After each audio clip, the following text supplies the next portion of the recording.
Welcome to Professor Game Podcast, where we interview successful practitioners of games, gamification, and game thinking who brings the best of their experiences to get ideas, insights, and inspiration that help us in the process of getting the students to learn what we teach. And I'm Rob Alvarez. I teach and work at IE Business School in Madrid, where we create interactive and engaging learning materials. Want to know more? Go to professorgame.com/subscribe, start on our email list, and ask me anything. Engagers, welcome back to another episode of the Professor Game Podcast. And today we have Dave with us. Dave, we have to know before we kick off, are you prepared to engage?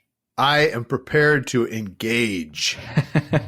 Let's do this. Let's go. Because Dave Beck is a practicing 3D digital and new media artist and designer who lives in Wisconsin. He is a creator of the award-winning video game Tombeaux and also the recipient of the 2010 International Science and Engineering Visualization Challenge Award, which is given by the National Science Foundation in the US, I'm guessing. So Beck's artwork has been featured in the publications such as the New York Times, Sculpture Magazine, National Geographic, the journal Science, and the book GameScenes, Art in the Age of Videogames. And when he is not making interactive experiences, he is a professor of game design and the director and associate dean of the University of Wisconsin-Stout School of Art and Design, the largest higher education art and design program in the upper Midwest. And he's also the founding director of the Game Design Bachelor of Fine Arts, which is ranked as one of the top game design programs in the country by the Princeton Review. So many exciting things going on in your life, Dave. Is there anything that we're missing from that intro? Oh, that was wonderful. I'm wondering if I can just always use that as a recording to introduce myself. I really appreciate that. You can take it to a conference, take the recording and just put it there. You don't need a presenter. You got one. I love it. No, I think that was fantastic. I've got, obviously lots of fun projects I'm working on right now, but that was a wonderful introduction. Thank you so much. Sounds great. So, Dave, we want to know, we were chatting in the pre-interview chat. We were getting to know how much you're teaching, how much you're not teaching. So we would like to know, what is, the typical day of Dave? What are you doing? What excites you? And what's happening these days for you? Yeah, great question. So for me, it's kind of interesting. As you had mentioned in the introduction, I was hired by University of Wisconsin-Stout about 10 years ago to create a game design program for artists and designers. It's grown. I had a wonderful time teaching all these different classes from introductory to advanced capstone level projects. Now I find myself more administrative role where I'm leading the entire School of Art and Design. So I don't get to necessarily teach as much. Rarely, every so often, I do get to teach a class, which is wonderful. But really what's funny is, at least right now for me, I leave a double life. By day, I am an administrator that navigates the papers and emails and calendars of the university, jumping through the hoops and and dealing with the red tape. I see that as a big challenge for me, and a challenge to overcome, which is an exciting challenge, much like a game. But then by night, I'm furiously working, and weekends, working on my own game project, which is a board game that's going to be launching on Kickstarter. So really, I really do see this as kind of a double life, if you will, that I'm, to be perfectly honest, and I'll say it here, hopefully my supervisors aren't listening to this, but all throughout the day of my normal job, I just think about and dream about how I get to come home at night and work on my game. So, I mean, I'm sure it's exciting. I'm sure, your job as well in such a fine school with such an interesting kind of, vibe that it has many perks as well. And you're excited to be there. But, game design does have its attractiveness for sure. And creating your own game has, you've been through that before, so how exciting that can be. Exactly. So Dave, we want to get right into the action, right? So we want to know about this time that you would like to maybe call your favorite fail or first attempt in learning, that favorite failure that you've had where you learned many things from that. You maybe came back from it, maybe you didn't, you just learned new stuff and how not to do it that way. Can you tell us about that story? We want to sort of, go right there with you, be on the ground level with you. Yeah, definitely. I'd love to share that. So one of my biggest failures, I would say, I really have thought about this. Being a fan of and listener of your podcast, I have loved hearing other guests talk about their experiences as well. And And I think that for me, one of my biggest failures was also one of the largest, if probably the largest project I've ever completed, which was Tombeaux, my video game that I came out with in 2018. This was a interactive historical narrative experience that was released on Steam and Itch. You can download it and play it, and really rooted in history, but also the environment. And why I say failure, because of course I'd like to think it was also a success. It ended up winning some awards. It's still downloaded by people today and played. But the reason I say failure is because I went into this project thinking, okay, I'm going to make this game. I'm really excited. I'm inspired by games like Dear Esther or Gone Home, where there's these walking simulators that have this element of narrative throughout the environment, which I've always been fascinated as a player, but also as a professor. So I went into this game saying, I'm going to make this. I have the idea. I have the vision. I am going to execute this, and I'm going to do it alone. I can do this on my own. Let's go. Yeah. And that was, I would say, my failure. Some people might be able to do that. They might be able to accomplish something on their own that is at the size and scope that I was envisioning. But for me, that was simply too much. It took me about 4 years to make this game, when in reality, at first, I had scoped it out to be about a 2-year project. So essentially, combined with the idea of me not realizing I should be kind of gathering a team together around this, but also over-scoping this project when I'm thinking about it just as myself, was something that I've learned greatly. It's probably been one of the biggest learning moments of my life, because not only was I able to take that back to the classroom. At the time, I was teaching a senior level capstone project where at UW-Stout, our students will pair together on a team and form a studio of about 12 students in the fall semester, and they will work the entire year on a project, and their requirement is to release it to the world at the end of the year.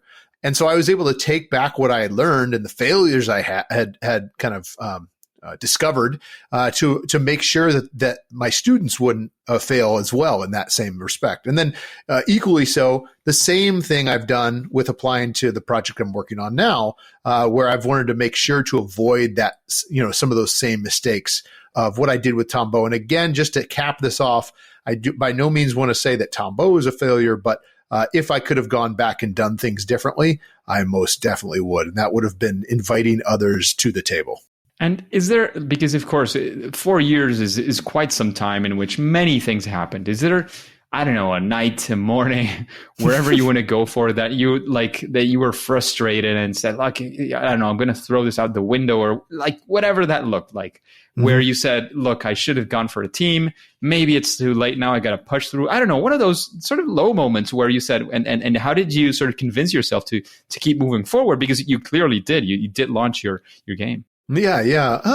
I think that I'm trying to think if it was a specific night or day, but it definitely was a specific point in the project, probably about 2 years into it, where I did realize, I don't think I can necessarily do this all myself. Not only I think I realized that probably earlier than that, but I realized if I want to get this finished and at the level and vision that I want, I think it's time for me to either not necessarily give up, but to admit kind of that I was wrong and I do need someone. So I actually did reach out to a former student who I think he had just graduated, to help me with the programming. It's minimal scripting in the game, mainly because it is a walking simulator, but there is still some levels of interactivity and some things I wanted to have happen that maybe I could have sat down and really tried to figure out how to learn how to implement. But since my expertise is much more in the design as well as the art, the 3D modeling environment side of games, I decided it was then that I needed to reach out to someone. So I did. And that was a major breakthrough in helping me to understand this is possible for me to accomplish, especially since I've got a full-time job that has nothing to do with games. It's me being a director for a school. And so it's at night or on the weekends where I'm able to squeak in a little time, and mostly in the summers, as we know with academics, oftentimes that's our time to really conduct research. So that's what I decided to do, and that really did help to steer the ship back towards a more positive outcome. So bringing someone in, accepting, that moment of acceptance, and this is crucial. I want to highlight this one because it is crucial. When we do realize, I talk a lot about this in my gamification and workshops and classes, you are going to do many things right, and you are going to do or assume things that are wrong, and that's okay. Mm-hmm. The important thing is when you look at it with as much of a scientist mind as you can, with as little emotion you can draw out of it, especially when, I tell my students to not get too attached to their first, especially their first prototype, so that, you can just throw it in the trash and it's going to be kind of okay. Yep, exactly. So that moment of realizing, I think, is crucial, and not only realizing, but doing something about it. It's not, I should have looked for help. It's too late. No, you were 2 years in, you had 2 years out still, or maybe more if you didn't reach out to somebody else. Yeah, exactly. Or maybe it wouldn't have been finished. And I'm the type that really does try and finish something that they start. But sometimes you do have to admit when, like you said, hopefully not 2 years later that you'd throw something in the trash, but you need to admit sometimes that it's time to set that aside. It's not working. And sometimes it's other people that need to tell you that, but also you need to be able to listen to that as well, hopefully through some constructive feedback. Of course. And that's exactly where I was getting to. Sometimes you have to listen to, or at least observe people, interacting with whatever you're creating, having those prototypes, be tested, play tested, talk out to people, reach out, see how it's working, and see how you are working as well. This is something we don't talk too much about, but you might be exploiting yourself in many ways, right? And that was what happened to you. And looking back and saying, look, I reached this, at least I realized, semi on time. You could argue it could have been earlier. Yes, no, it could have been later as well. You realize, and that's where the point of, pivoting and doing things slightly, a lot, a little bit, a ton, completely different, whatever that's going to look like. But doing that pivot is something we got to accept moving forward. So is there anything else you'd like to highlight from that experience? No, I don't think so. I mean, overall, it was a great opportunity to mirror what I was teaching in the classroom and use that with my students to help as real world examples, saying this is what I went through. This is what I would suggest. Here are some options. And it really did allow me to be a better teacher, but then, back in the other way around, allowed me to be a better game designer and developer as well, seeing and learning and teaching with my students. Absolutely. I'm sure it did. And talking about getting better and being better in that sense, we'd like to take a 180-degree spin and look at something else. Look at a time, maybe it could be related to the same project, maybe another one, I don't know, it's up to you, that actually went and you could talk about it and say, this was a success. And I want to say, I had a few success factors, which are these and these. We want to be there in that story with you. We want to go through it and understand, again, some of those key factors that we can take away, especially remember that the audience, which you're part of as well, Dave, as you were mentioning, we're looking for, insights, something that maybe I can apply in my experience, or maybe just get some ideas through my head as well. Yeah. So I think for sure, just moving on from Tombeaux, the amount that I learned and was ready to apply to my next project was night and day. It was pretty amazing. So I'd like to talk a little bit about Distilled, which is my current project. So this is a board game. So again, very different than a video game, but still kind of in that same realm.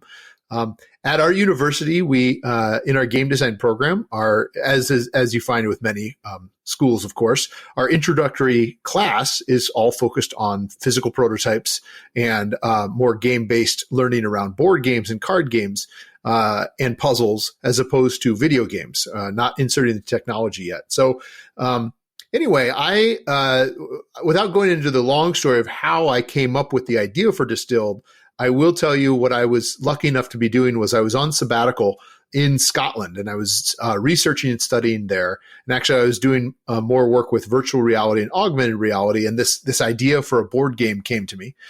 But the thing that was different for me was that right when I thought of this game, I realized two things that I needed to do differently if this was going to become a project as big as Tombeaux or bigger.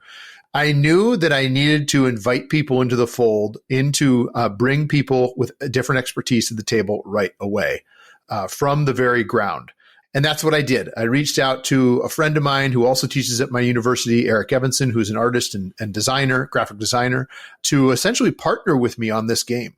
And then over the course of the last few years, I've reached out to others as well and built a team up around the game. So that was one thing that I learned that I feel has really become successful and helped Distilled success.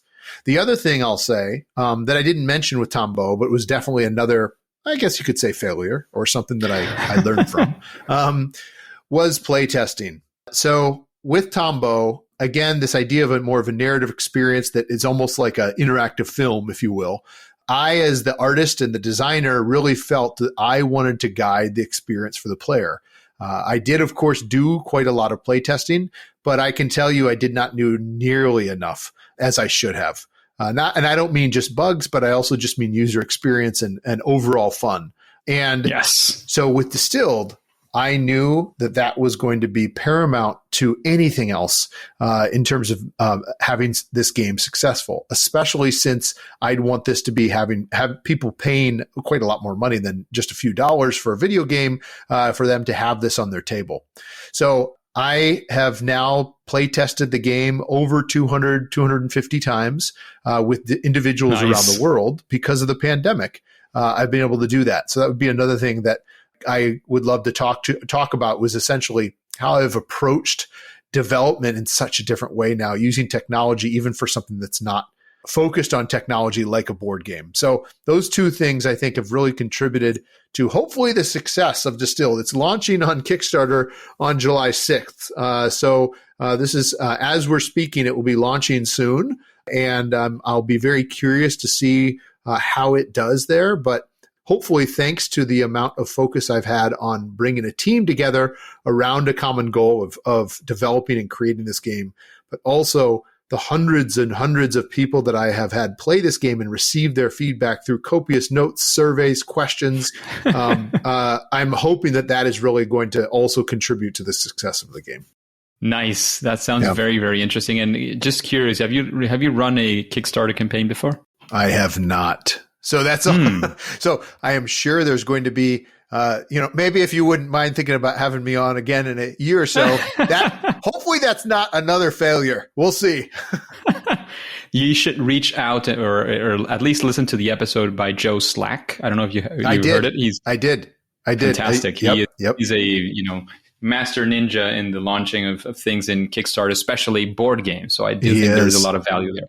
He has free material. He has paid material as well.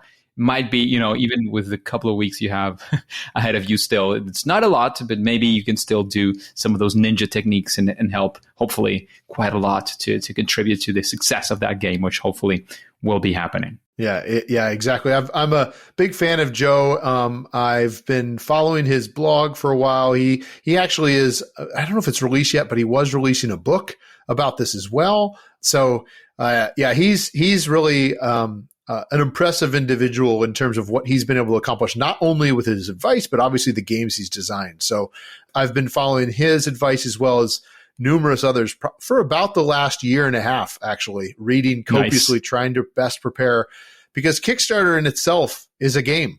It's a challenge. It's a complete gamified experience. And I think that's also why tabletop games do so well on that platform, because the people that want to purchase and back these creators, they love a good game and they love a good challenge and a puzzle and unlocking things. And that's exactly what Kickstarter is all about. So we'll see how I do. But yeah, again, it's a very tense, nervous time for me right now. That's for sure. So Dave, you are a professor of game design and of course the director of the University of Wisconsin-Stout School of Art and Design. So this is a question that is probably very well geared for you. So when you are designing a video game or a board game, whatever that's going to look like, you take the route you wish. Do you follow some sort of process? What are, the steps that you do or that you teach, or, whatever route you want to take down? You want to explore a little bit your brain in that sense and know a little bit more about what this looks like for you. Yeah. So both when I work on a project, my own project, but also when I teach, I'm a big, big believer, as many of us are, in Scrum and working from sprint to sprint with our students and our projects, or on my own. So that might be both individually setting goals and milestones that are short-term, as well as keeping an eye on the long-term, and having check-ins and meetings and stand-ups both for our students as well as, again, like I said, for the team I have, even if they're virtual stand-ups because we're all around the world. But that's one big element that I integrate. Another thing that I do, probably because of my background in art, I believe very strongly in the idea of a vertical slice and delivering a vertical slice along with a playable prototype. So this might be for video game students that are in their senior year working on a game. As an example there, like I'd mentioned before, they're working over the course of basically 9 months on a game. Nice. These are teams of 12 students, so they're larger teams. They're all seniors. This is their final project in their studies at the university. Half of that team of 12, so about 6 of them, are focused mainly, they're mainly computer engineers. So they're programmers, scripters, coders, mostly working in engine and programming, while the other half are artists, everything from more two-dimensional concept art and UI to 3D and animation. And then usually a few on each of those sides also end up being the game designers. So because we're working with such large teams for these students, and they've never worked on a team this size before, not only do I have I try and really mirror industry and establish leads for each area as well. But I also, again, like I said, have people set up, follow a Scrum model and having sprint reviews every couple of weeks. We usually do about every 3 weeks. We do a sprint review. So that's one thing I do. I'm also a very big proponent of, like I said, with the idea of a vertical slice, so that artists can demonstrate kind of what they're delivering on and the programmers can demonstrate what they are. And I also what do you mean by vertical slice? Oh yeah, let me describe that. So, for instance, let's say for 9 months they're working on a game, and the final game needs to be a deliverable that's downloaded via itch or Steam, polished game, playable, usually on a computer. That's great. That's what they're shooting for. But usually, sometime in the first semester, probably in a couple months after they've developed it, at the end of that first semester, I ask for a playable prototype so we can understand fully kind of what that game experience is from start to finish. But the art is, of course, not going to be there at all. It's going to be a gray boxed world where it's pretty much nothing has textures, a bunch of blocks that you're moving through and experiencing. Usually these are 3-dimensional games. At the same time, what I also ask of my artists is a vertical slice. So this happens about halfway through the project. And what this means is I want to see just a slice. Think of the game as a big cake.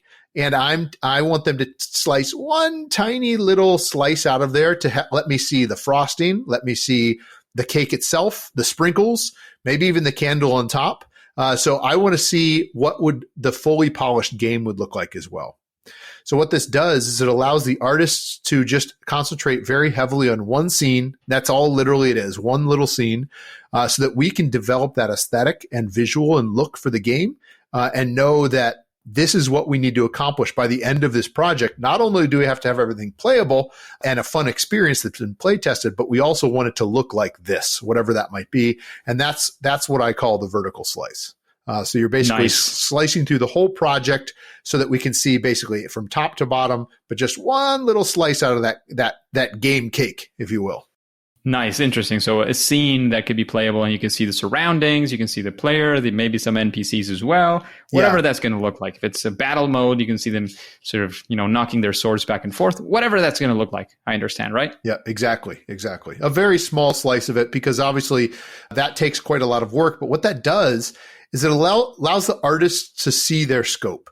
Oftentimes with programming, with the gameplay mechanics, we can establish that scope fairly easily, because as we design those levels and we start to very quickly, roughly program things out, we can see what that is like by the end of that first semester. But the artists, unfortunately, if a team does not do something like that or similar, the artists think they will have enough time to finish everything in the game. But they don't have anything to base it on. And so when I require them to have a vertical slice, they can very quickly then say at the start of that next semester, whoa, wait a minute. That took us quite a long time. We need to come up with some efficiencies on our workflow and pipeline on how we're creating assets. But B, we might need to cut back on the scope here because we're not sure if we're going to be able to accomplish all these things that we have envisioned for the full game, if that makes sense. Of course it does. It makes a lot of sense. Thank you very much for slicing through your process in that sense. Anytime. Just a quick break before we continue with this episode.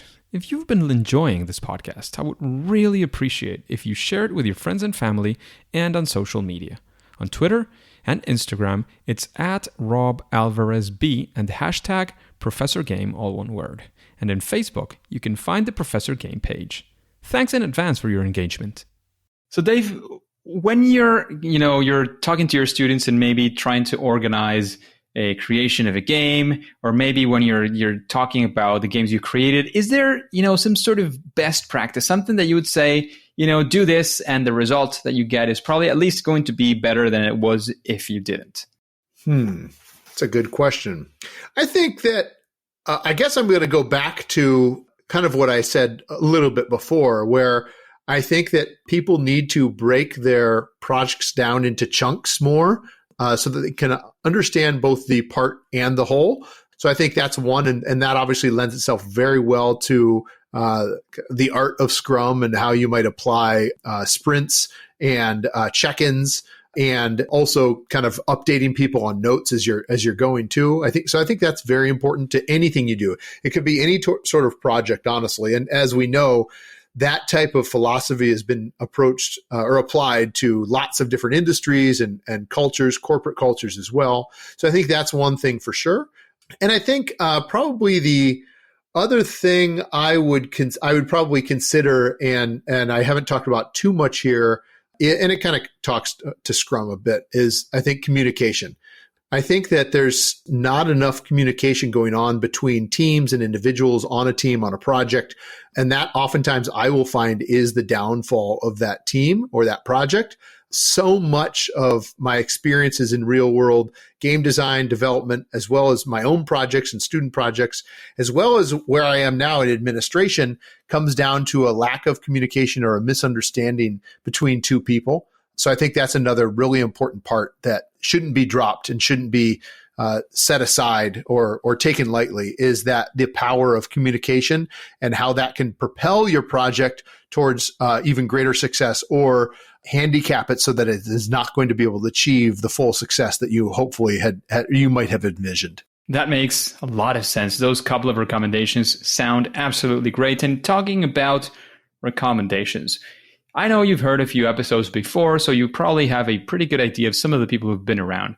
Is there somebody that comes to your mind and say, oh, I would really like to listen to this person, this character, interviewed in an interview like this one in Professor Game? Yeah, so I do. I have two, and I hope it's okay that they're going to be recommendations of people that I know. I've never heard them interviewed like this, though, so I'm gonna put them out there. The first one I'm going to put out, her name is Chelsea Lovejoy. She is a professor of psychology at the University of Wisconsin-Stout, where I teach.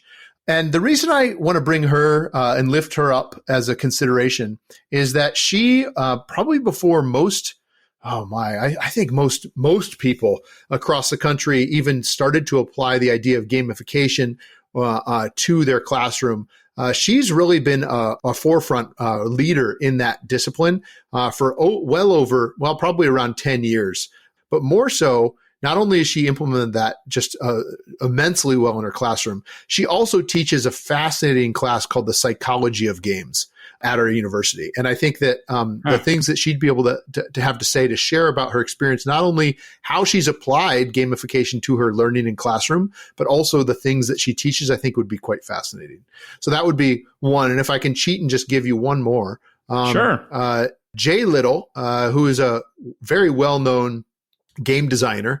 He designed X-Wing, the miniatures game, as well as many, many other games, is a very gregarious, outspoken, energetic individual that has really been, again, one of those leaders in education for teaching games and game design.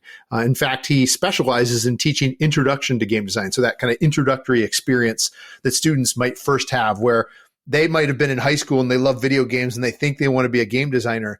And Jay's the first person that we know those students, and then they get to school and some of them do quite well. And some of them realize it's not all just sitting and playing video games, it's research.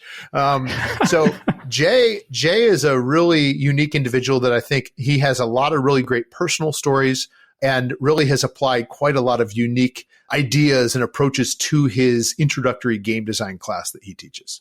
Sounds like a couple of fantastic guests that we could have in the future on Professor Game. And you've mentioned these recommendations and guests. If I asked you for one book to recommend to our engagers, to those listeners who are around here, what would that book be, and of course, why? So it's going to be a little non-traditional, maybe not something that you normally would expect, but this is a book I discovered actually back when I was a fine art, studio art student that was interested in sculpture. That book is called Mr. Wilson's Cabinet of Wonder. This is a book all about the idea of collecting objects and putting them on display. Oftentimes, these are called Wunderkammens or wonder cabinets as well. But more so, why I find this fascinating is it's written all about this museum that is in Los Angeles, California, that's called the Museum of Jurassic Technology. And in itself, that museum is a pure game if you've ever seen one as far as a museum or an experience goes. I'm not going to get into great detail because I want people to be able to read this book and learn about it on their own. But the museum itself, as well as the book and this individual who runs the museum and owns it, you don't know necessarily if the things on display are real or fake or somewhere in between. And so he's woven this just fascinating world all by himself in this unassuming little strip mall in Los Angeles. So again, Mr. Wilson's Cabinet of Wonder by Lawrence Weschler is a fantastic read for anyone interested in that idea of narrative and wonder and mystery in games. Very, very interesting. I have not even heard about it or definitely not read it, but it's probably going to be, once again, back on our list. So Dave, we've talked about other people's books, their challenges, their interesting things that they do. How about you? What would you say is your sweet spot, your superpower, that thing that you do at least better than most other people out there? Oh man, that's a tough question. I was worried you were going to ask me this question. I think it's probably my personality. So I know that sounds silly, but I think that now that I've discovered that working as a team is so important to the development of a game or a project, and I've realized that that's why I've been successful and happy in the classroom or successful as a leader at my institution for administration, I've really tried to lean into that with working with members on my team and also promoting and talking about my game or whatever I might be talking about. So I've really tried to embrace that as part of my superpower in game design too, where I try and with personality comes leadership, with personality comes communication. And with me, personality also comes organization and enthusiasm. So all those types of things wrapped into my own personality, I really think has contributed to the success of my projects as well as my own career, but also just the happiness and fulfillment I get out of my projects and my career as well. That sounds absolutely fantastic, and it makes a lot of sense, at least in my mind. Hopefully, the engagers are making sense out of it as well. That I'm sure helps a lot, especially when you're thinking of growing a team. Having said that, I just wanted to make sure that the engagers, because you did mention it, it is, being an indie solo developer is for some people. The thing is, I would argue that it's at least not the majority of us who are capable to do absolutely everything for some fantastic games that are out there. And you say, that was done by a single human being. That is absolutely amazing. I wish I could, but I know I don't. Yeah, exactly. For most things, at least. So that is absolutely fantastic, and it makes a lot of sense for what you're doing. And now comes the difficult question. You were worried about the previous one. Well, now here it comes. What would you say, and don't cheat with one of your own games, what would you say is your favorite game? I wouldn't do that. I'm sure that, of video games, it's going to be Tombeaux, and of board games, it's going to be Distilled. No. For sure. Sure. So I think I'm just going to have to go back to where it all began for me. And so that is Legend of Zelda. So Legend of Zelda was the first video game I ever played. And I remember opening up the Nintendo Christmas morning of 1987 and being completely overwhelmed by what I saw in this box. and rushing back to my grandma's bedroom. My grandma and grandpa had a TV in their bedroom, and my brother and I set up the Nintendo, plugged it in, and for the next, I think probably 8 to 10 hours, we played Nintendo or played Zelda straight. And I still to this day am fascinated by the story, the art, just the overall experience and the power that a game like that, or any other game for that matter, for an individual, has to impress upon them for their memory and the rest of their life. So I have to say Legend of Zelda, that sense of awe, wonderment, adventure, story, all wrapped into kind of just a couple little pixels on the screen. Beautiful, absolutely beautiful game and games that have come after that. Legend of Zelda, I'm an absolute fan of that game. I do have to take, I'm a little bit late in the game for Breath of the Wild, and the next one that is just coming or just came out. I'm not entirely sure. Mm-hmm. A little bit late, but I'm fine with that. That makes the games every now and then a little bit cheaper. That's right. That's right. And that's all good. That's all good. So thank you very much for all that advice, all that experience you've shown on this podcast, Dave. Mm-hmm. Before we take off, where can we find out more about you, about Dave, your work, what you're doing? And of course, where can we find out more about Distilled? You hopefully have some link. Even though the Kickstarter hasn't launched, you probably have some link to lead us into. Definitely. Yeah. So for Distilled itself, you can go to distilledgame.com and you'll learn all about the game. I have a pretty long blog about the process and development behind the game too. So you'll be able to read up on that and see my team, read about my team, and you can play the game as well on Tabletop Simulator. So that would be where you can find out about Distilled. And of course, you'll find it on Kickstarter when it launches on July 6th. I do have my own personal site it hasn't been updated lately, but it's just davebeck.org. So davebeck.com was taken, so it's davebeck.org. And that you will see some of my past work and kind of see past game work by students. So I really believe strongly in featuring the portfolio of some of my best students from the past as well. So davebeck.org is where you can find more about me, and distilledgame.com. And then, of course, Tombeaux, tombeaugame.com as well. You can find out more about Tombeaux, the video game. So lots of different .coms and .orgs connected to me for sure.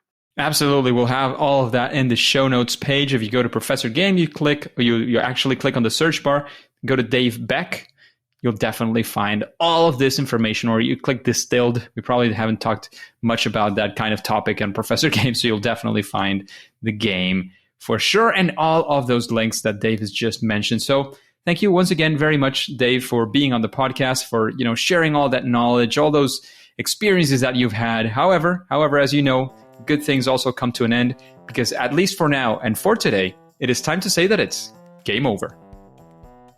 Engagers, it is fantastic to have you around, and thank you for listening to Professor Game Podcast. And if you want more interviews with incredible guests like Dave, then please go ahead to professorgame.com/subscribe and get started on our email list for free. That way we can be in contact and you'll be the first to know of any opportunities that Professor Game might have for you. And remember, before you go on to your next mission, before you click next, remember to subscribe using your favorite podcast app and listen to the next episode of Professor Game. See you there.